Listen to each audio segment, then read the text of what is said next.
Hello, class. This is Hopewell time, content 4, Misconceptions. And before we start, I am not raining on anybody's beliefs here. This is just history and the curious way that people think.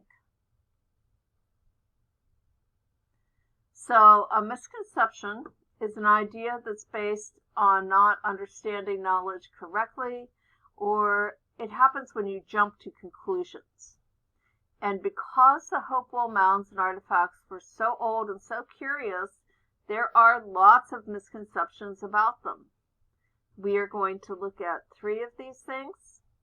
The first one is the Hopewell mounds were created by the lost tribe of Israel.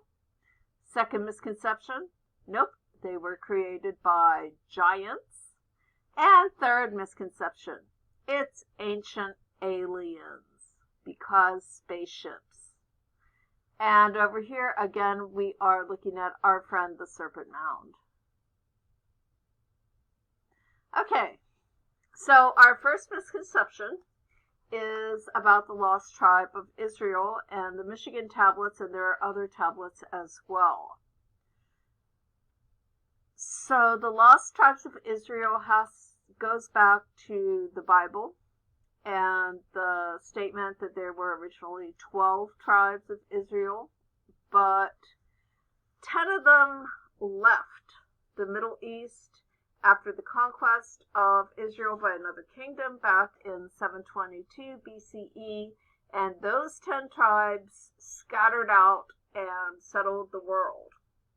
And over here on the right, you see kind of a representation of some medieval ideas about what happened and where the tribes were and what they did. You can see some of them are in the desert area still. This would be kind of Africa. Some of them sailed away, etc.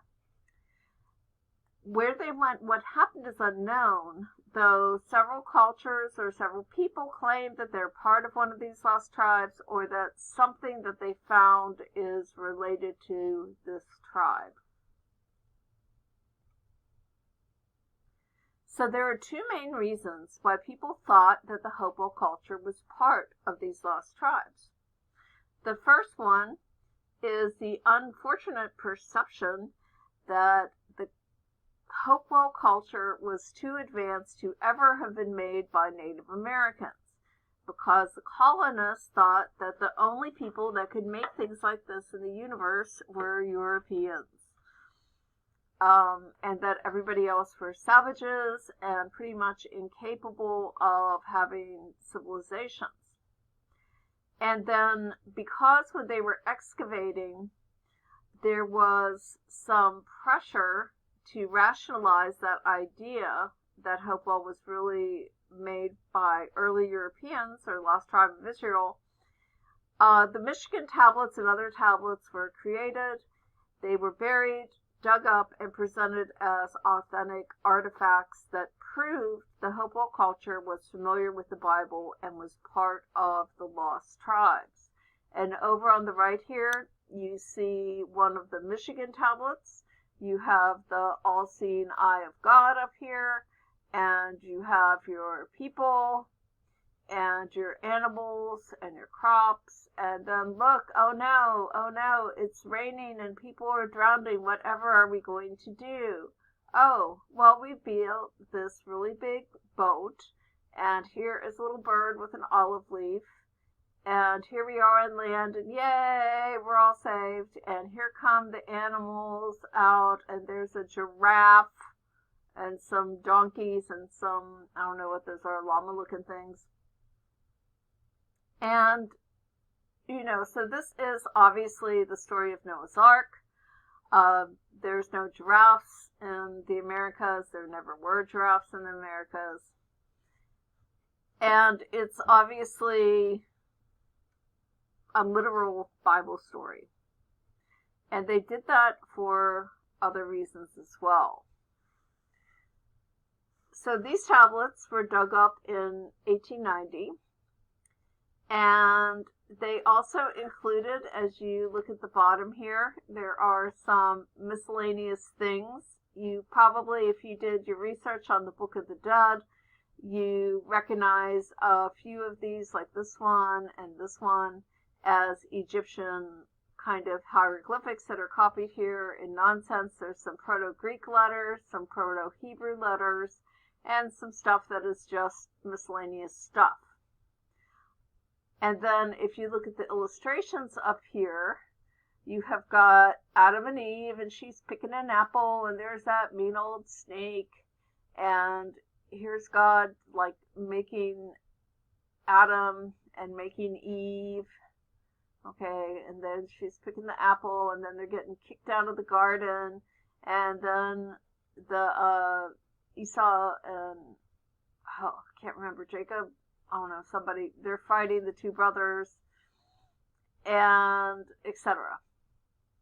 So this was presented as evidence that the Hopewell culture was the lost tribe of Israel, an early Christian settlement, and even though they were identified as frauds pretty much as soon as they were dug up, what happened was, once people, realized that these were not real, they were just scooped up, collected, and put away in a university, which was actually Notre Dame. And then somebody found them in 1960 and pulled them out of the archives, which is the storage, and they were used as Nephites evidence, which is the name of one of the lost tribes, and historical support documents for the Book of Mormon, which, if you're not familiar with, Joseph Smith discovered some tablets, apparently, and then ended up founding Mormonism, which is part of the Christianity, and Utah, and that whole thing. Well, the Mormons held on to them until 2001, where they were debunked again with things like carbon dating and proving that they were written on pieces of slate from a slate factory where they used to make chalkboards for school, because you guys didn't used to have paper. You would have to write everything that you did on slate with a chalk. And then they were turned back over into a museum. And you can see one more example of these. And again, you have this kind of combination of some of the Egyptian things. There are much more of the kind of Greek letters here and Syriac letters, and then some made-up stuff. And this time we've got some Egyptian mummies laying down here, and then we have a nice little elephant. Yeah. Okay, so giants.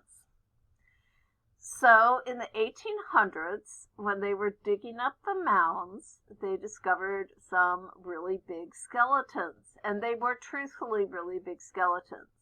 They were usually male, and you can tell what gender a skeleton is by the way the pelvis is constructed.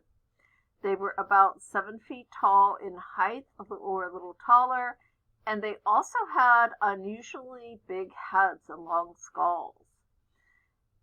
And because of that excavation and these handfuls of people, it was assumed that everybody that built mounds were giants. So, let's look at the facts about this.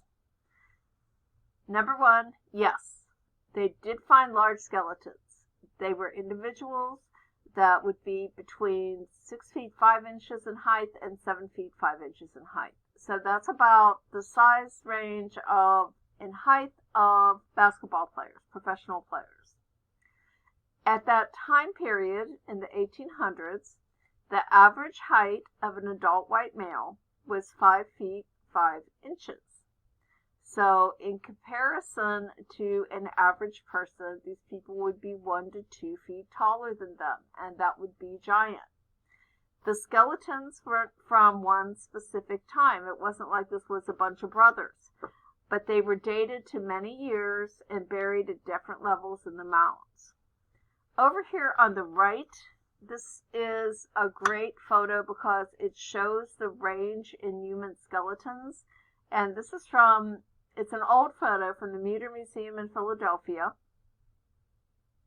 and which is like one of my favorite places on earth. And here you see the skeleton of a dwarf, one of the smallest skeletons that we have preserved. This was an adult. You see the skeleton of a giant, which is one of the largest people we have preserved. And here is an average man who would be standing at 5 feet 5 inches. And you can see how much larger things can be.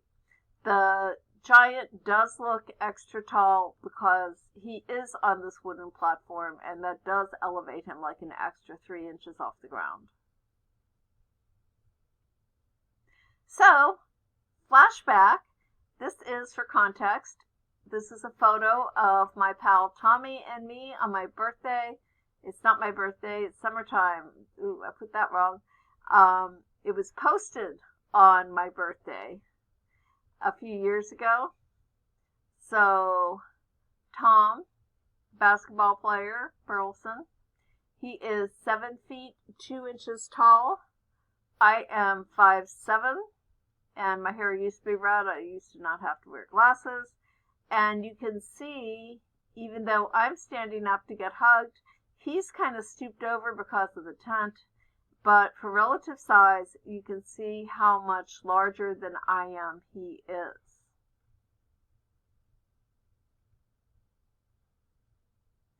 So now we're going to form a conclusion. So number one, we know from Hopewell other burials that anybody who is physically different were considered spiritually special and buried intact in mounds. A lot of the skeletons that were excavated that were not those of hunters were people who were different. They were smaller or taller, or, something physically about their body was different. Everybody else was cremated. We also know that cranial, which is head, shaping was a traditional practice among many different indigenous people across the world. It was very common in the Americas, both South, Central, and North America. And this is where your skull is shaped from birth to be elongated. So when you're born, your skull is soft, it's not fused together. And what they would do is the infant, if you remember from Crafts 1, would be on a cradle board, which is kind of like a board backpack mom would carry.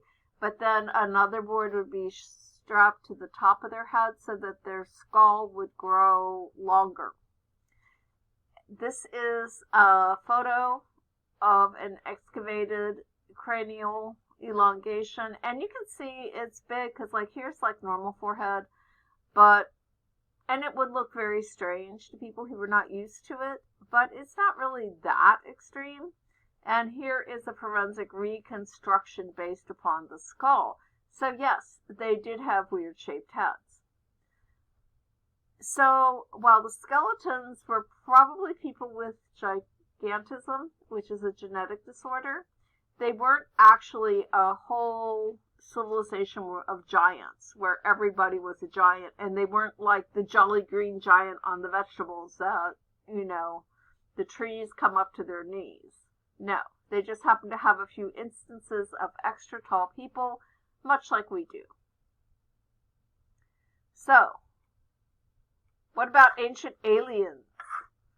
Well, at first, colonists discredited Native Americans as being too savage to have built the mounds, and then they thought it was the lost tribe or a race of giants.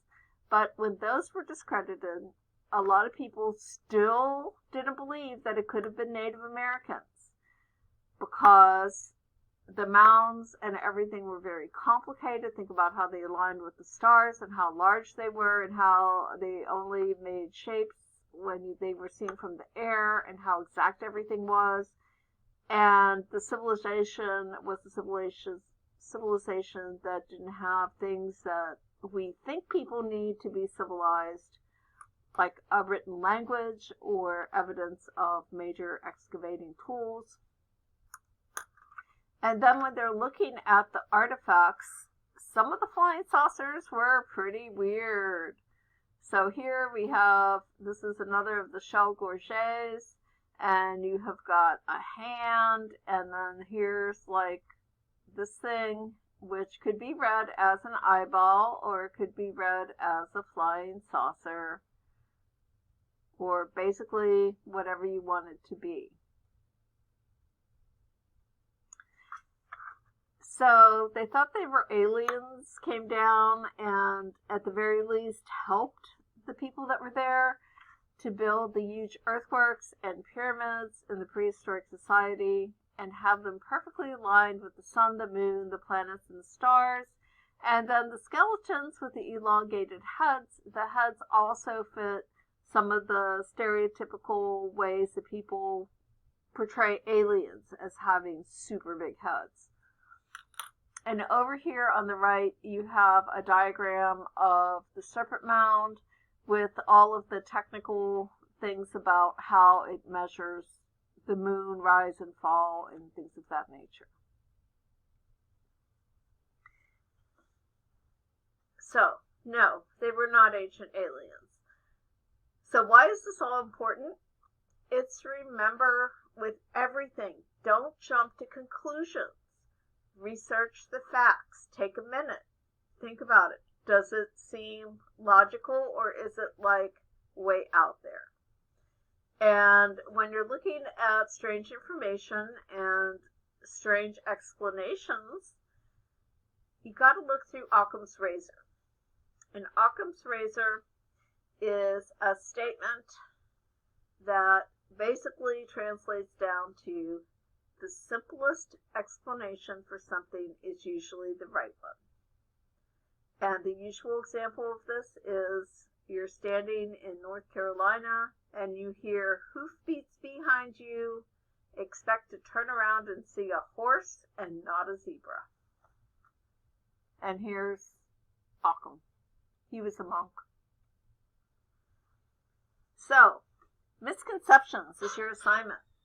So you're going to look back at those 3 items that you photographed yesterday, and you're going to time travel yourself 500 years into the future, and you're going to pretend that you don't know what those items are. You just kind of dug them up from a dirt pile. And I want you to use your imagination and write about what you would guess about people who made them and how they lived and what the objects were used for, based totally on just how the object looks.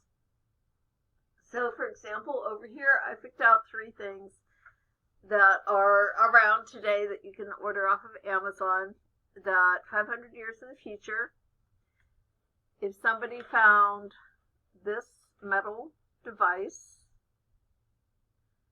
some of you might not know what this is. It's something that became very popular this past year, but they might think of it as some sort of weapon maybe because your fingers kind of fit into it. It looks like that's a trigger for a gun, but there's no opening, and there's kind of a saw blade looking thing maybe over here. You know, and they might come to some conclusion about this. Maybe it's something that you put your fingers through and you use to, hit somebody who is bugging you. And then down here we have I call these mermaid pillows, the ones with the sequins that you brush with your hands and they change color. This one changes from pink to Nicolas Cage. So what might they think about this giant face that disappears and reappears? Is that a way that we communicate with spirits? Is that a way that we hide things? Was this some sort of a cult? And if you were shown as believing and having this giant face around, you were punished, so you had to have this hidden pillow face? What's up with it? And then on the right, there is a Yoda Chia Pet, where what you do with these, if you don't know what a Chia Pet is, they are clay figures, and then you sow them with these little seeds and water them, and the seeds grow and create hair or a whole body or whatever for your Chia Pet. So somebody looking at this, and especially if they were in the context of right now and the abundance of Yoda things. They might think, oh wow, this is something that might have actually existed, and we can't find any physical remains of these creatures, but there were a lot of them around, and they were really popular, and they made sculptures out of them, and they made toys out of them, and, conclusions like that. So basically, there's not a wrong answer. Just use your imagination and think of things, like I said, where you can base it on how it looks and create your misconceptions. It's kind of fun. Alright, so you're going to turn in a Google Doc, and if you want to explore some of the Hopewell misconceptions further, there are tons of videos out there on all of these topics, including there's a bunch on the History Channel. And some of them put up a really good case that proves that Hopewell was a lost tribe from another place, a race of giants, or aliens.